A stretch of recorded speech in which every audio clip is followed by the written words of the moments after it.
Je termine. Après le Créateur, après Dieu le Créateur, c'est papa et maman. Même les chrétiens, vous savez, quelque part dans la Bible dit que votre père et votre mère sont des dieux sur la terre. Vous n'allez pas me combattre. Vous n'allez pas dire que non, je mens. Quelque part dans la Bible dit que ton père et ta mère, ce sont des dieux sur la terre. Donc, après le Créateur, Dieu le Créateur, c'est papa et maman. Voilà. Ce que je suis, c'est ce qui était mon père. Ce que je suis, c'est ce qui est ma mère. Parce que en moi, je porte le gène de mon père et de ma mère. Mon père, quoique mort, il vit à travers moi. Je porte son ADN. Voilà pourquoi vous allez voir, dès que vous me regardez, si vous avez connu mon père, vous allez dire que tu es le fils d'un tel. Voilà. C'est à cause de, vous allez dire que je suis le fils d'un tel. Pourquoi? Parce que je porte son ADN. Je porte son l'autre là. Je porte le gène de mon père. Voilà. Donc, ce qui est votre mère, c'est ce que vous êtes. Ce qui est votre père, c'est ce que vous êtes. Voilà. Ce qui était mes parents, ce qui est ma mère, c'est ce qui était c'est ce qui est sa mère, c'est ce qui était son père. C'est ce qui était mon père, c'est ce qui était sa mère, c'est ce qui était son père. Voilà. Donc après Dieu, c'est papa et maman. Personne ne peut vous protéger plus que votre père, à part Dieu. Hein? Après Dieu là, personne ne peut te protéger plus que ta mère, plus que ton père. Personne. Je dis bien personne. Le pasteur ne peut pas te protéger plus que ta mère. Jamais. Le pasteur ne peut pas te protéger plus que ton père. Jamais. Même si une personne veut marier une femme, pourquoi est-ce qu'on paye la dot? Vous pensez que la dot là c'est quoi?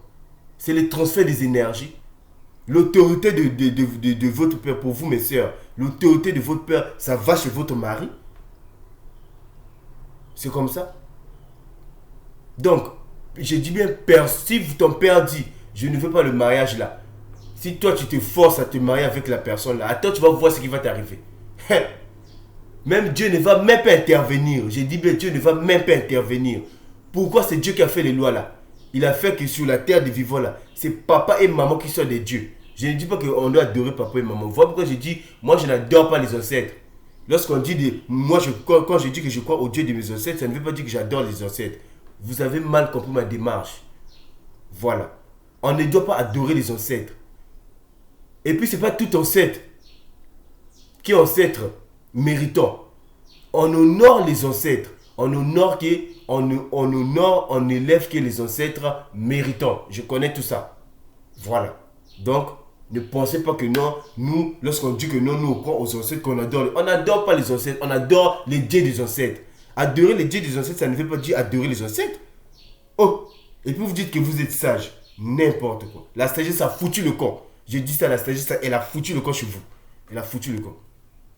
Or, votre niveau, votre fréquence de réflexion est si basse que tout ce que vous voyez, tout ce que les gens, tout ce que nous allons dire est du diable chez vous. Donc, mes frères et sœurs, c'est tout ce que je tenais à partager avec vous. Parce qu'il y a des gens qui tirent des conclusions. Oh non, on est perdu. Oh non, parce que nous, on croit au Dieu des ancêtres. Ta Bible croit au Dieu tes prophètes, tes envoyés de Dieu dans la Bible, et ils croient au Dieu des ancêtres. J'ai lu les versets.